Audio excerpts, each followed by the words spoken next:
નમસ્કાર, હું છું આશિષ દરજી. તમે જોઈ રહ્યા છો એસએમએ ન્યૂઝ. જોઈએ આજના સમાચાર.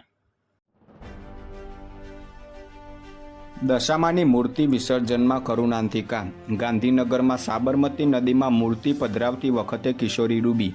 બચાવવા માટે 4 લોકો કૂદ્યા, જેમાં 3ના મોત થયા, જેથી પરિવારમાં આક્રંદ જોવા મળ્યો. ગાંધીનગરના સેક્ટર 3 સાબરમતી નદીમાં અમદાવાદથી ટેમ્પામાં મૂર્તિ પધરાવવા માટે કેટલાક લોકો આવ્યા હતા. ત્યારે એક 12 વર્ષની કિશોરી ઊંડા પાણીમાં ગરકાવ થઈ ગઈ હતી, જેને બચાવવા માટે 4 લોકો નદીમાં કૂદ્યા હતા. જોકે ઊંડા પાણીમાં ગરકાવ થતાં એક બાદ એક 3 લોકોના મોત થયા હતા, જ્યારે 2 લોકોને સ્થાનિકોએ બચાવી લીધા હતા. આજે દક્ષિણ ગુજરાતમાં યલો એલર્ટ. નર્મદા ડેમની સપાટી 41 સેન્ટીમીટર નીચે આવી 135.35 મીટરે આવી પહોંચી. સુરત, નવસારી, વલસાડ સહિતમાં ભારે વરસાદની શક્યતા. હવામાન વિભાગ દ્વારા રાજ્યમાં આગામી 6 દિવસ મધ્યમ વરસાદની આગાહી કરવામાં આવી છે.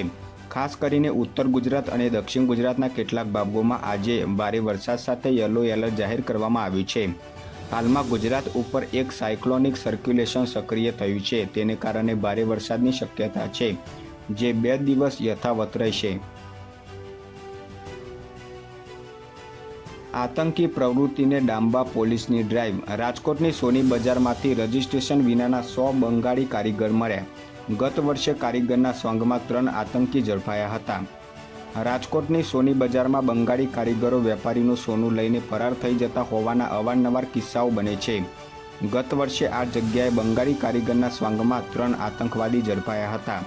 આથી આજે રાજકોટ એસઓજીની ટીમ દ્વારા સોની બજારમાં ચેકિંગ ડ્રાઈવ કરવામાં આવી હતી, જેમાં રાજકોટ ક્રાઇમ એસીપી ભરત બસિયા પણ ડ્રાઈવમાં જોડાયા હતા. તેઓએ જણાવ્યું હતું કે અત્યાર સુધીમાં 100થી વધુ બંગાળી કારીગરો મળી આવ્યા છે, જેમનું રજિસ્ટ્રેશન થયું નથી, જેથી વેપારીઓ સામે જાહેરનામા ભંગના ગુના દાખલ કરવામાં આવેલા છે. વેપારીઓને સિટીઝન પોર્ટલમાં ફરજિયાત રજિસ્ટ્રેશન કરાવવા માટેની પણ અપીલ કરવામાં આવી હતી. જોકે આ ચેકિંગ દરમિયાન સોની બજારના વેપારીઓમાં ફફડાટ ફેલાઈ ગયો હતો.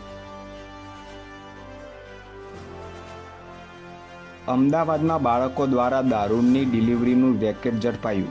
8000 પગાર અને બોટલ દીઠ ₹200 કમિશન આપતા તું નાનો હોવાથી તારી સામે કેસ નહીં થાય તેમ કહી ડિલિવરી કરાવતા હતા.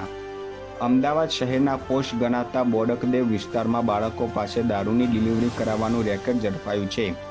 નાના બાળકોને મહિને 8000 પગાર અને એક બોટલ પર ₹200 કમિશન આપીને દારૂની ડિલિવરી કરાવતા હતા. દારૂ અપાવનાર વ્યક્તિ બાળકોને સમજાવતો હતો કે તમારી હજી નાની ઉંમર છે, એટલે પોલીસ તમારી સામે કેસ કરશે નહીં અને તમને પણ તમારા પૈસા મળી જશે.